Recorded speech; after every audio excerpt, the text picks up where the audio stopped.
Quand j'ai commencé la photo, arriver en F1 me paraissait si complexe, car personne ne nous explique réellement comment on y arrive. Dans cette vidéo, je vais vous parler de mes expériences qui m'ont permis d'atteindre la F1 et j'espère que ça vous aidera à vous aussi réaliser vos rêves. Pour ceux qui ne me connaissent pas, je suis Alexis Perrin, photographe de sport automobile depuis 5 ans et je couvre notamment la Formule 1 et d'autres championnats comme la Formule E, la MotoGP et plein d'autres.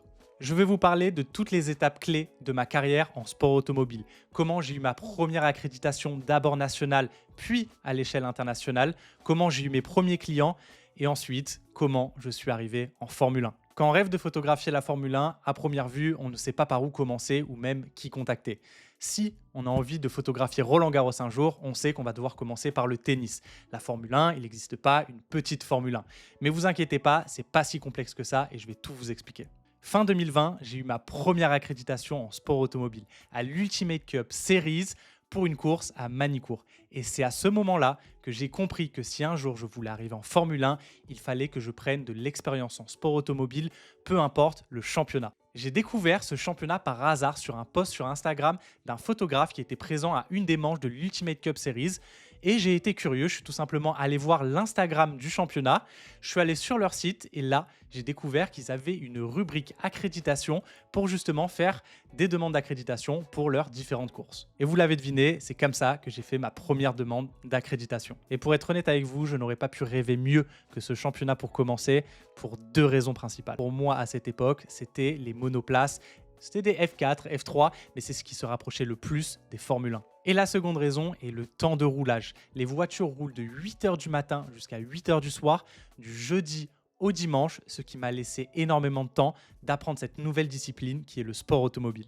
C'est à la fin de ce week-end que j'ai compris que je voulais absolument continuer dans le sport auto. J'ai adoré la liberté de pouvoir se placer tout autour d'un circuit pour avoir exactement la photo que je voulais. J'ai adoré la polyvalence qu'il fallait avoir entre les photos statiques, les photos filées, mais surtout l'environnement d'un circuit. Il y a les photos en bord de piste, les photos dans la pit lane, dans les garages, au podium.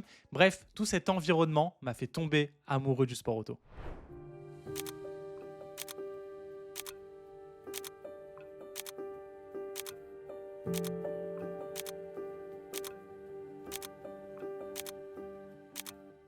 Mais également grâce aux personnes que j'ai rencontrées là-bas, les photographes qui m'ont aidé à faire mes premiers filets, qui m'ont conseillé, à ce Marshall le premier jour dans la pit lane qui m'a expliqué comment naviguer, et à ce pilote de F3 le jeudi qui m'a fait monter dans sa voiture. Et ça, c'est des moments que je n'oublierai jamais. C'est surtout à ce moment-là que j'ai compris qu'arriver en F1 n'allait pas être facile et que j'ai encore énormément de travail à faire. Et n'ayez pas peur de demander votre première accréditation. On commence tous quelque part et quelqu'un vous donnera votre première chance. On se retrouve début 2021 et l'Ultimate Cup me rappelle pour me proposer d'être leur photographe officiel dans leur championnat moto. Ils avaient adoré mes photos lors de mon passage dans leur championnat voiture et le timing a fait qu'ils recherchaient un photographe pour leur championnat moto à ce moment précis. Et donc autant vous dire que j'ai pas hésité une seule seconde et j'ai accepté. Et cela voulait dire qu'en 2021, j'allais faire au moins 5 courses. Et ça, c'était déjà le rêve. Le fonctionnement était simple. Le championnat ne me rémunérait pas, ne payait pas de mes déplacements, mais j'étais le seul photographe autorisé à revendre mes photos. Clairement, avec du recul, c'était pas très avantageux pour moi, un peu plus pour eux, car j'en ai pas vendu beaucoup des photos.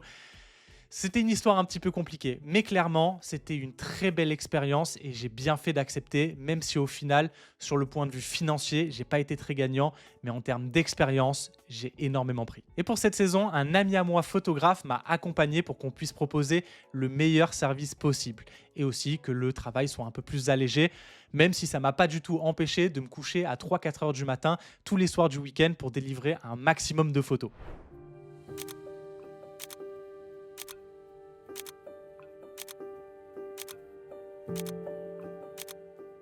Même si c'était une année très compliquée financièrement, j'en garde d'excellents souvenirs et c'est aussi là que j'ai commencé à avoir mon workflow que j'ai encore jusqu'à aujourd'hui. Que ce soit de l'organisation de mon week-end, au repérage, au tri sur Lightroom, à la retouche, à l'export. Enfin bref, c'est un peu là que j'ai commencé à forger mon workflow.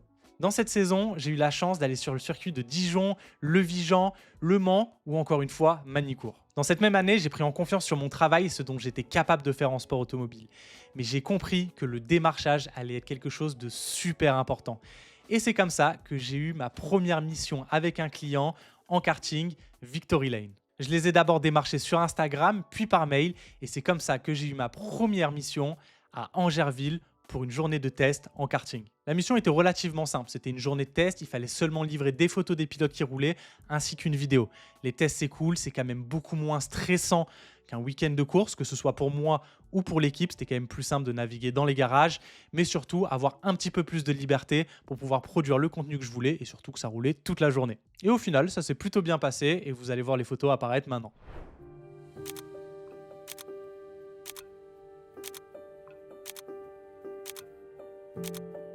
Fin 2021, une fois la saison de l'Ultimate Cup Moto terminée, j'en voulais encore. C'est pour ça que j'ai recherché d'autres championnats en France pour pouvoir continuer à prendre de l'expérience. Et là, je suis tombé sur le TTE, Trophée Tourisme Endurance, qui est un championnat dans le même style que l'Ultimate Cup Series, avec énormément de roulage et beaucoup de catégories. Et ça, c'est tout ce que je voulais. Comme pour l'Ultimate Cup Series, j'ai fait ma demande d'accréditation sur leur site et je me suis dit que maintenant que j'avais un peu plus d'expérience en sport automobile, ma demande d'accréditation allait être acceptée un peu plus facilement. J'en ai pas parlé dans cette vidéo, mais bien évidemment, il faut avoir une RC Pro, une assurance professionnelle, pour pouvoir être couvert en cas de problème sur un circuit. Et souvent, les championnats demandent ce papier pour pouvoir vous accréditer. Bien évidemment, j'ai tout financé moi-même. Le championnat ne me paye rien et me délivre seulement une accréditation en échange de quelques photos. Mais à ce moment-là, c'est pas très grave et je sais que c'est un investissement sur moi-même.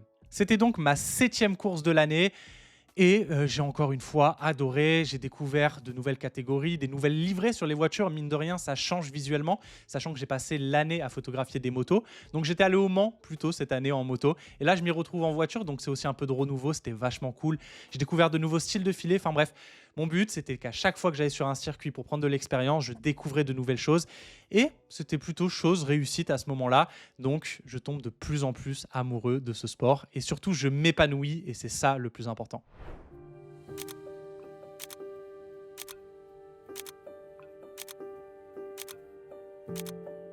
2022 commence, j'ai fait 6 courses l'année passée et je commence à avoir l'envie d'aller explorer des championnats internationaux. Comme j'ai fait précédemment, je vais aller regarder sur Internet, sur Insta, les championnats que j'aimerais faire et surtout les circuits sur lesquels ils vont. Bien sûr, j'ai toujours en tête d'aller en F1, mais je trouve que c'est encore un peu tôt et je vais me tourner sur 2 championnats. Le premier, le GT World Challenge. En plus, Valentino Rossi, un de mes idoles, vient de signer dans ce championnat. Et le deuxième, la Formule E. Pour le GT World Challenge, j'ai fonctionné différemment que d'habitude. Je ne suis pas allé sur le site du championnat pour faire une demande d'accréditation, mais je suis bien passé par le circuit. C'était une course à Manicourt. Donc je me suis dit, pourquoi pas leur envoyer un mail, un message sur Instagram pour voir si eux, ils avaient la possibilité de m'accréditer et pourquoi pas collaborer ensemble. Après quelques échanges, ils ont accepté qu'on collabore ensemble et ça m'a aussi appris qu'au final, il y a d'autres moyens d'avoir des accréditations, pas seulement les championnats, mais les circuits également. Si on collabore avec eux, ils peuvent nous avoir des accréditations, j'imagine pour certains championnats et pas tous. Mais en tout cas, c'était cool de découvrir ce nouveau mode de fonctionnement d'accréditation. Donc me voilà à Manicourt début mai en 2022 pour ma première course internationale. Alors je vous explique même pas comment j'étais excité à ce moment-là. J'ai encore un peu de mal à le décrire parce que j'ai également vu Valentino Rossi comme je vous avais dit et vous allez voir les photos apparaître. Mais en tout cas, c'était clairement une expérience hors du commun. C'est aussi avoir un autre client, même si j'étais pas rémunéré, mais comme je vous ai dit, c'est quand même une expérience. Donc voilà comment s'est passée ma première fois à Manicourt pour une course internationale.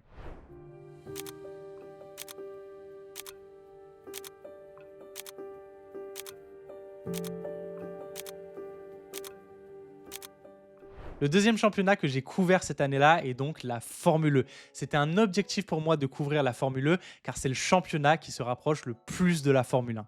Et grâce à l'aide d'un ami Ferdi qui travaillait à la Formule E, il m'a indiqué la plateforme et la démarche, les étapes à suivre pour pouvoir espérer avoir une accréditation. Ma première accréditation en Formule E a été pour le e-Prix de Monaco. Je vous explique même pas comment j'étais excité déjà le jour où j'ai reçu la confirmation par mail que j'étais accrédité et ensuite le jour où j'étais sur place bien évidemment car on parle du mythique circuit de Monaco, là où la Formule 1 se rendait également.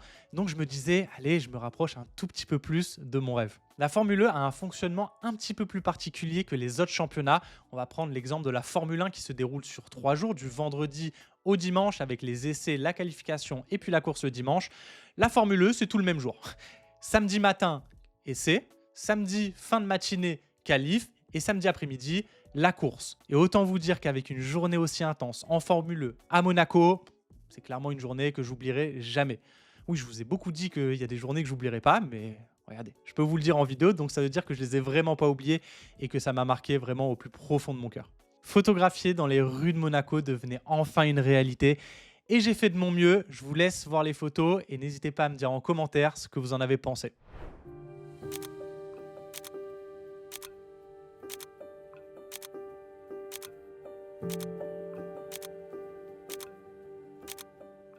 Un peu plus tard dans la saison, je me suis rendu à Londres pour ma deuxième course de Formule E. Un petit peu différent de Monaco, cette fois-ci c'était sur 2 journées et pas une, mais le fonctionnement était le même, donc il y avait 2 courses, une le samedi, une le dimanche, et le dimanche matin et le samedi matin c'était pareil, c'était essai libre et qualification.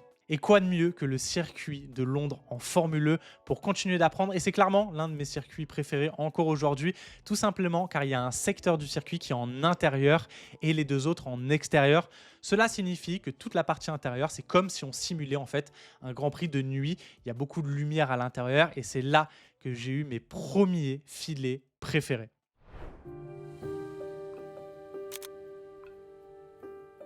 Aussi Londres sur 2 jours dans un championnat aussi important, je me suis vraiment donné à 100%, je voulais vraiment faire de mon mieux et là j'ai vraiment continué à pousser tout mon workflow, du coup que ce soit de l'organisation à la recherche de spots, j'ai fait un nombre de tours incalculable. Ce week-end là je pense que j'étais à 20-25 km par jour, enfin bref mon workflow également pour le tri, la retouche, mais ça je vous le dis à peu près à chaque course, mais le but c'est vraiment de continuer à progresser et Londres il y a vraiment un avant et un après, surtout que j'ai énormément progressé à la prise de vue grâce au filet.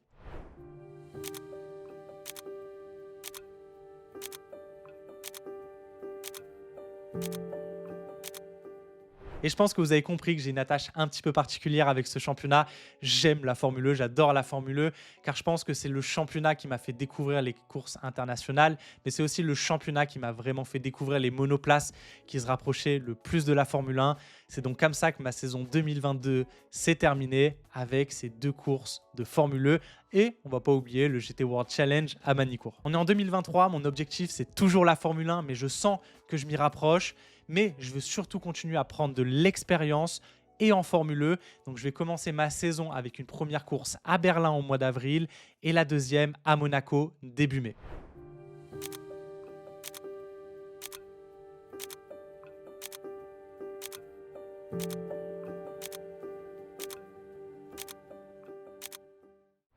Et puis on y arrive, on est le 1er juin 2023, 3 ans après ma première expérience en sport automobile. Je suis accrédité à mon premier Grand Prix de Formule 1 à Barcelone.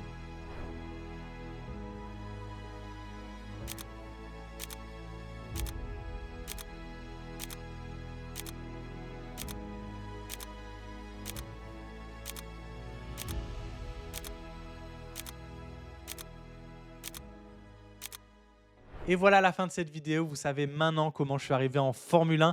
J'espère qu'elle vous a inspiré, qu'elle vous aidera à vous aussi réaliser vos rêves. Mais le plus important, c'est de travailler dur et d'être passionné. Et vous aussi, vous allez y arriver. En tout cas, merci d'avoir suivi cette vidéo. N'hésitez pas à mettre un commentaire, me dire ce que vous en avez pensé, à mettre un petit like, à vous abonner, ça me ferait super plaisir. Et nous, on se retrouve très rapidement pour une prochaine vidéo. C'était Alexis.